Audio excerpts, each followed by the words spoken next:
कोलकाता में फिर हैवानियत, law college में छात्रा से गैंगरेप, सवालों में फिर ममता सरकार।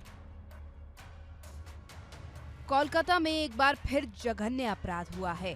आरजीकर हॉस्पिटल के बाद अब लॉ कॉलेज में छात्रा के साथ हैवानियत की गई। लॉ की फर्स्ट ईयर की छात्रा के साथ कॉलेज कैंपस में ही गैंगरेप की वारदात ने सभी को हिलाकर रख दिया। इस मामले में पुलिस ने कई बड़े खुलासे किए हैं। पुलिस की माने तो छात्रा की मेडिकल जांच में उसके साथ हुए गैंगरेप की पुष्टि हुई है। मेडिकल जांच में पीड़िता के शरीर पर काटने, नाखून से खरोंच और जबरदस्ती किए जाने के कई निशान मिले हैं।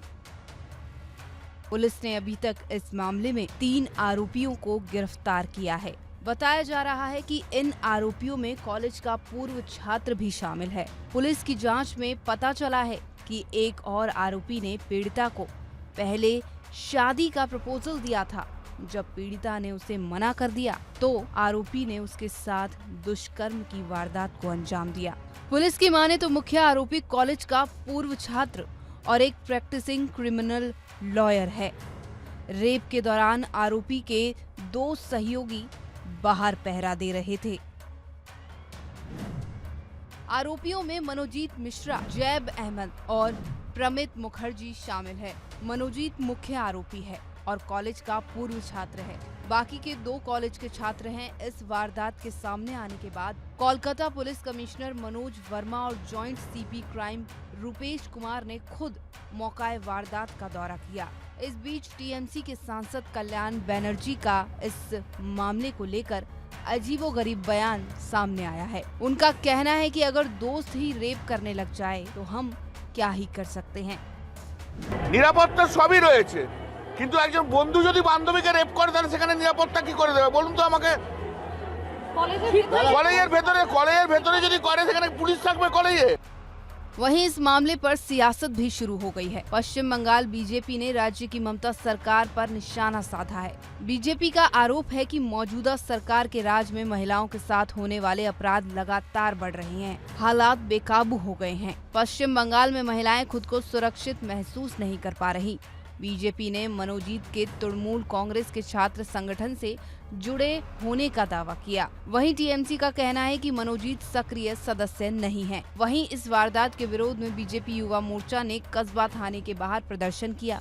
इस दौरान बीजेपी युवा मोर्चा के कार्यकर्ताओं और पुलिस के बीच झड़प की खबरें आई हैं। पुलिस को हालात पर काबू करने के लिए हल्का लाठी चार्ज भी करना पड़ा। जब तक ममता बनर्जी रहेगी राज्य में एज ए मुख्यमंत्री और तृणमूल कांग्रेस पावर में रहेगी तब तक होता ही रहेगा ऐसे एक के बाद एक रेप की घटना, क्योंकि आरजीकर की घटना घटी।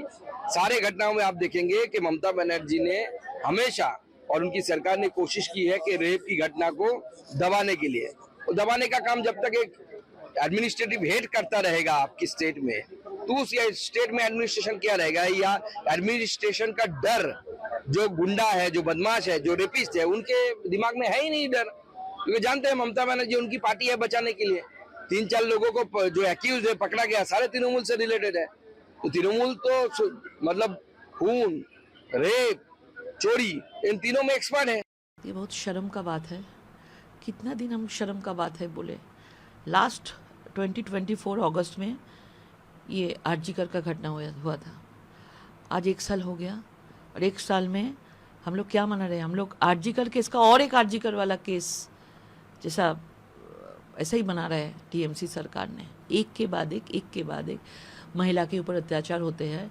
और आप कामदुनी, काकद्वीप, पार्क स्ट्रीट सब देखेंगे, ममता बनर्जी को पूछेंगे, बहुत ही छोटा घटना है, बहुत ही छोटा, इसके साथ कोई अफेयर था, ऐसा कुछ था, ऐसा बोल के बस चले जाते हैं।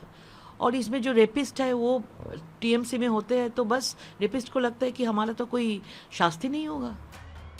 कोर्ट ने सभी आरोपियों को 10 जुलाई तक पुलिस कस्टडी में भेज दिया है। आरजीकर हॉस्पिटल में 8 अगस्त 2024 की रात ट्रेनी डॉक्टर का रेप के बाद मर्डर कर दिया गया, जिसको लेकर कोलकाता समेत देश भर में प्रदर्शन हुए थे। बंगाल में 2 महीने से भी ज्यादा समय तक स्वास्थ्य सेवाएं ठप रही थी। जिस मामले में दोषी संजय रॉय को उम्र कैद की सजा सुनाई गई और 50,000 का जुर्माना लगाया गया था। उसकी आंख अभी ठंडी भी नहीं हुई थी कि एक और मामले ने बंगाल के दामन पर एक और बदनुमा दाग लगा दिया। Bureau report, India daily.